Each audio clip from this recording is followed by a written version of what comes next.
Hi everyone, I just wanted to spend a few minutes and talk to you about athletic positioning, posture, changing directions, and what it means to manipulate your center of mass around your base of support.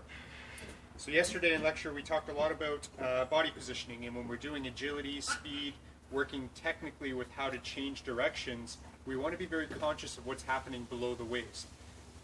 Most important thing is establishing that athletic positioning. So you always want to make sure that your feet are slightly wider than your hips, a little bit narrower than your shoulders. Toes should be pointing straight ahead. You want to have flexion at the ankle, the knee, and the hip. Chest is up, shoulders are down and back. So you want to be kind of in an athletic ready position so you can go in any direction according to what is required. So it's the idea of organized chaos or controlled chaos. You have to be able to react and respond, and you want to make sure your body is in the right position to allow that to happen. Whenever we're working on going in different directions, we always want to think about where our center of mass is. So remember, your center of mass is approximately around your belly button, where your mass is equally distributed between the upper and lower halves of your body, and you want to make sure you know where it is in relation to your base of support. So if I was to either have to go right, left, front, or back, I would move my center of mass in that direction, and then momentum, gravity, would do a lot of work for me in order to take me in that direction. The other ideas that we talked about were using the force that we create in the ground to create an equal and opposite reactive force to help us move in a different direction. So for example, if I want to go to my right, okay, the first thing I need to do is take a step. Now if I want to switch directions and go back to my left, I need to use that force that's created by pushing my foot into the ground in order to push back in the opposite direction. So if I'm moving this way, okay, I'm going to use the force that I've generated by sinking, okay, creating that stretch shortening cycle in the quadricep, the hamstring, the glute, to drive myself in the opposite direction. Okay? So changing directions is just as much about feet as it is about muscle.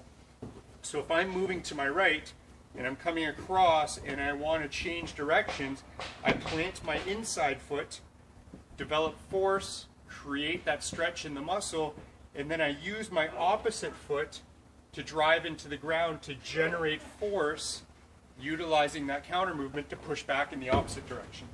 Okay. The other thing that we talked about was where our feet are, and we always want to make sure, we talked about the idea of having square body positioning. So toes are straight ahead, hips and knees are straight ahead, shoulders are in line with what's in front of you. So when I'm moving in one direction, I don't want to turn my foot because now I've opened myself up to this direction. In order for me to get back this way, biomechanically it's actually faster for me to do a full turn in the opposite direction.